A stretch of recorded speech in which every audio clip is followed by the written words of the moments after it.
বহুদূর।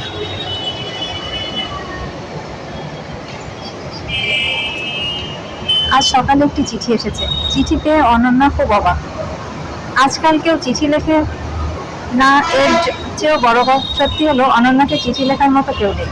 গল্পের চরিত্র অনন্যা হাউস টিউটার, বন্ধু অনি সামাজিক সংগঠন নিয়ে ব্যস্ত। টিপু চরিত্রে বুঝতে হলে অপেক্ষা করতে হবে।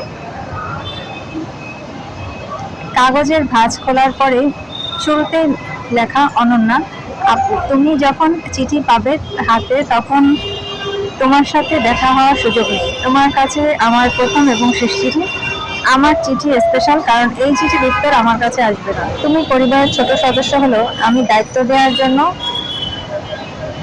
মতো অন্য কাউকে দেখছি না। দায়িত্ব বলতে পারো, অথবা উপহার নিদর্শন স্বরূপ তোমার হাতে বাড়ি দুটো দিচ্ছি। যদিও রক্ষা করতে পারো তাহলে বাড়ি তোমার, আর যদি রক্ষা করতে না পারো তাহলে বাড়ি ব্যাংকের। এখন প্রশ্ন আসতে পারে, বাড়ি ব্যাংকের হলো কিভাবে? কারণ আমার ব্যাংক লোন আছে 12 কোটি টাকা। ব্যাংক লোন তোমাকে পরিশোধ করতে হবে।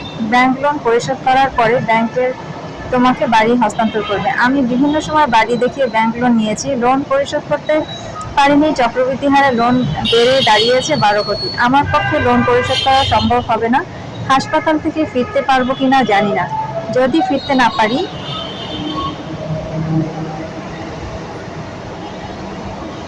আমার শেষ কাজ তোমাকে করতে হবে। তুমি তোমার বাবার মতো বোকা না সম্ভবত। এই জন্যই তুমি তোমার আশেপাশের মানুষের সাথে দূরত্ব বজায় রাখো। দুটো জায়গা আমি লিজ নিয়েছিলাম।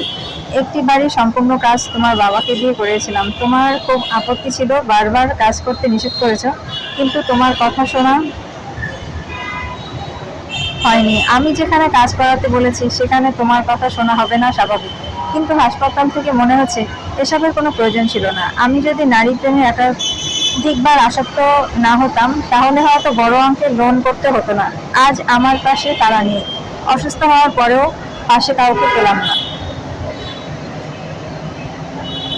তোমার বাবার কাছে চলে গিয়েছিলাম, নিজে অসুখের কোনো কিছুই বলিনি। সে আমাকে পেয়ে খুব খুশি হয়েছিল। কদিন পরেই তাকেও করোনা ধরলো। সে শুধু বলেছিল অনন্যা জানলে রাগ করবে। আবার আমরা ঢাকায় ফিরে এসেছি। গতকাল তোমার বাবাকে রিলিজ দিয়েছে। সরল মানুষ, আমাকে রেখে যেতে চায়নি। হাসপাতাল কর্তৃপক্ষ জোর করে পাঠিয়ে দিয়েছে। হলিনকে তোমার মনে আছে কিনা জানি না, অনেক বছর আমার সাথে কাটিয়ে দিয়েছে। তার বয়স হয়েছে, তাকেও আজ চেক দিয়ে বিদায় করে দিলাম। আমার স্ত্রী সন্তান নেই, স্ত্রীর সাথে ডিভোর্স হয়েছে। সেও আমাকে সন্তান না দিয়ে অন্য পুরুষকে সন্তান দিয়েছে। আমাকে যে সে যতটা অপমান করেছে তাকে শুধুমাত্র ডিভোর্সের শাস্তি কম হয়ে যায়।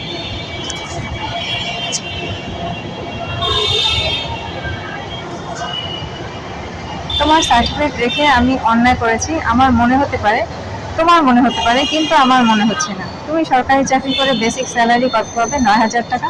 আমার গ্রুপে কাজ করলে ওই টাকা উঠে আসবে। বরং মনে করো তুমি সরকার পক্ষ নেই, ওই সরকারি চাকরি তোমার গলায় কাটা হয়ে যাবে।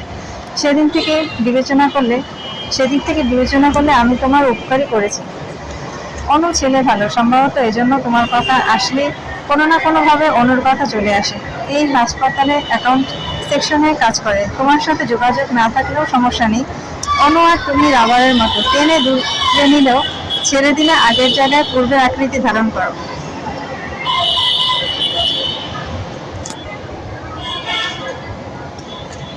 তোমার বাবাকে বলেছিলাম আমরা একসাথে থাকবো, আসিনি।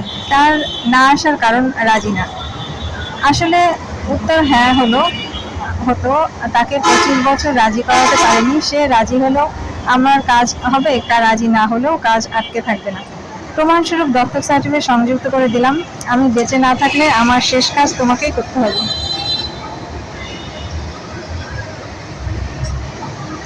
সবাই জানতে চায় আমি মারা গেলে কোথায় দাফন হবে। আমি বলে দিয়েছি তোমার ইচ্ছা অনুযায়ী হবে। ইতি, টিপু ভাইয়া। অনন্যা দত্তক সার্টিফিকেট নিজের নাম দেখে বিরক্ত হয়েছে, কারণ পরিবারের ছোট সন্তান হিসেবে যতটুকু করার সে করবে, এজন্য দত্তক সার্টিফিকেটের প্রয়োজন নেই।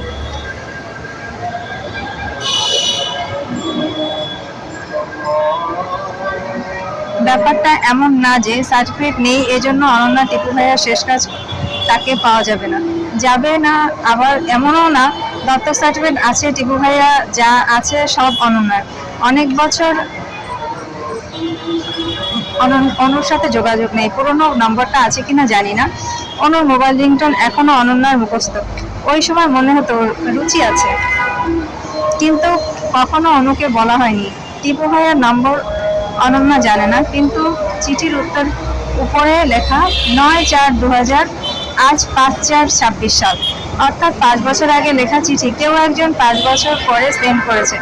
অনন্যা পুরনো নম্বরে পাবে না সে জেনে হাসপাতালে যোগাযোগ করে। অনন্যা, আসসালামু আলাইকুম, আমি অপুর সাথে কথা বলতে চাই। কর্তৃপক্ষ, অনুর ব্যক্তিগত নম্বরে যোগাযোগ করুন। অনন্যা, ওনার নম্বর বন্ধ। হাসপাতাল থেকে অনুর নম্বর পাওয়া যায়নি। অনন্যা নিজেই হাসপাতালে যায়। দুপুরে অনুর শিফট অনেকটা আগেই অনন্যা হাসপাতালে চলে গেছে। অনন্যা, আসসালামু আলাইকুম, অনু ভাই কেমন আছে? অনেক বছর পরে অনুর সাথে দেখা। অনু, ওয়ালাইকুম আসসালাম। অনন্যা চিঠি অনুর সামনে রাখে। অনু, আমাদের এখানে ভর্তি ছিলেন, এত বছর হয়ে গেছে কেউ খোঁজ নিতে আসেনি। ওনার ব্যাগের মধ্যে চিঠি পাওয়া গেছে, ভর্তির ডেটা থেকে অনন্যার ঠিকানা পাওয়া যায়। আমি অনেকটা আন্দাজে ঢিল ছুঁড়ে দিয়েছি, সই লেগে যাবে বুঝতে পারি। অনন্যা, আমার চাচাতো ভাই, যদিও আমার সাথে যোগাযোগ ছিল না, মারা গেছে শুনেছিলাম। অন্য ডেড বডি নিতে কেউ আসেনি, হাসপাতালে বিল বাকি আছে, চিঠি আমি আগেই পড়েছি, ব্যাংক লোন আছে। অনন্য, ভাইয়া হিসাব করে দেখবেন মোট কত টাকা? 50 লক্ষ চিকিৎসা খরচ। অনন্যা, অনেক বড় অ্যামাউন্ট, এত টাকা আমার পক্ষে পরিশোধ করা সম্ভব হবে না। আমি মাস শেষে 10,000 টাকা আয় করি, এত এত নিজের ঘরে চলে যায়, কিন্তু টিপু ভাইয়ের বাড়ি আছে, ঠিকানা জানি না, বাড়িতে কেউ থাকে না, জানি না কে থাকে জানি না। আমি রুলসের বাইরে কোনো কাজ করতে পারবো? টাকা পরিশোধ না হলে ডেড বডি কিভাবে ছাড়ি? অনন্যা, কোনোভাবে যদি ওনার ওয়াইফের সাথে যোগাযোগ করা যায়, উনি নিশ্চয় ব্যবস্থা করবে। চিকিৎসাকালীন সময় এলো না, মারা গেছে, এলো না, সে কি ব্যবস্থা করবে? অনন্যা, বাড়ি বিক্রি করে লোন পরিশোধ করা যায়, ভাই বেঁচে নেই, ওনার বাড়িতে থাকবে কি? তুমি মনে করো থাকবে কি? ওই বাড়ির জন্য কতজন হাহাকার করে, এত মানুষ বাদ দিয়ে তোমার সাথে যোগাযোগ নেই, তোমাকে দত্তক সার্টিফিকেট দিয়ে নমিনি করে রেখেছে, এমনি উপায় ছিল না, কি করবে? অনন্যা, কোনো ব্যাংক থেকে লোন নিয়েছে, জানলে তাদের সাথে যোগাযোগ করা যেত। শেষবার লোন নিয়েছিল হাসপাতালে ছিল, ব্যাংকের জুনিয়র অফিসার খোঁজ নিতে পারে, আছে কিনা জানি না। অনন্যা, আপনি ঠিকানা দিন, আমি যোগাযোগ করছি, কার্ডের নম্বরে যোগাযোগ করো। অনন্যা, আসসালামু আলাইকুম। নাসির, ওয়ালাইকুম আসসালাম। অনন্যা, আমি টিপু স্যারের পরিবার পক্ষ থেকে বলছি, আমি 4-5 বছর আগে ওনাকে লোন দিয়েছিলেন। নাসির, আপনার এত বছর পরে খোঁজ নেওয়ার সময় হলো? অনন্যা, আমি আজ সকালে শুনেছি, মোট কত টাকা বলতে পারবেন? নাসির, 11 কোটি টাকা। টাকার অ্যামাউন্ট শুনে অনন্যার মাথায় চক্কর দিয়েছে। অনন্যা, স্যার, এত বড় অ্যামাউন্ট পরিশোধ করা আমার পক্ষে সম্ভব না, আমার মনে হয় না ওনার ওয়াইফ পরিশোধ করতে এগিয়ে আসবে। নাসির, যোগাযোগ করেছি, রেজাল্ট শূন্য, তারা বলেছে এ ব্যাপারে কিছু জানে না। কিভাবে সরাসরি এড়িয়ে গেল? ওনার ওয়াইফকে অনেকবার দেখা করতে বলেছি, আসেনি। ওনাকে দেখে নিজের ওয়াইফের উপর বিশ্বাস হারিয়ে ফেলেছি, মরছে বলে খোঁজ নেবে না, এটা কিছু হলো? আমি চাকরি করি, আমাকে বসের কাছে জবাবদিহি করতে হয়, লোন আমি বাড়ি থেকে এনেই দিইনি, ব্যাংক জনগণের টাকা নিরাপদে রাখে, তাদের লোন দিয়েছি। অনন্যা, ওনাকে জামানত ছাড়া লোন দেওয়া হয়নি, জামানত কি দিয়েছে? নাসির, বাড়ির দলিল। অনন্যা, স্যার, বাড়ি বিক্রি করে লোন পরিশোধ করুন, ওনার হসপিটাল ফি 1 কোটি টাকা, না দিলে ডেড বডি ছাড়বে না। নাসির, কি বলেন, দাফন হয়নি? অনন্যা, না স্যার, হাসপাতাল ফি বাড়ি থেকে দিতে হবে।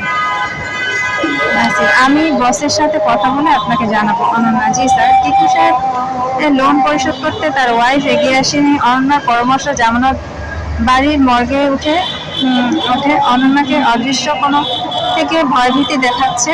সে খোঁজ না নিয়ে আজ সকালে ডেড বডি আসতে জামানত বিক্রি করলে অনেক আগেই টিপু সাহেবের শেষ কাজ সম্পন্ন হতো, কিন্তু লোভী হাতে ছোঁয়া কাজ আটকে ছিল। বাড়ি পৌঁছাতে উৎসুক জনতার ভিড়, তারা দেখতে চায় কিভাবে এত বছর টিপু সাহেব ছিল। অনন্যা কি বুঝতে হলো, বোঝাতে হলো অদৃশ্য শত্রু, এত বছর অপেক্ষা করতে হলো। সোজা পথে কাজ না হলে আইন প্রয়োগ করতে হবে।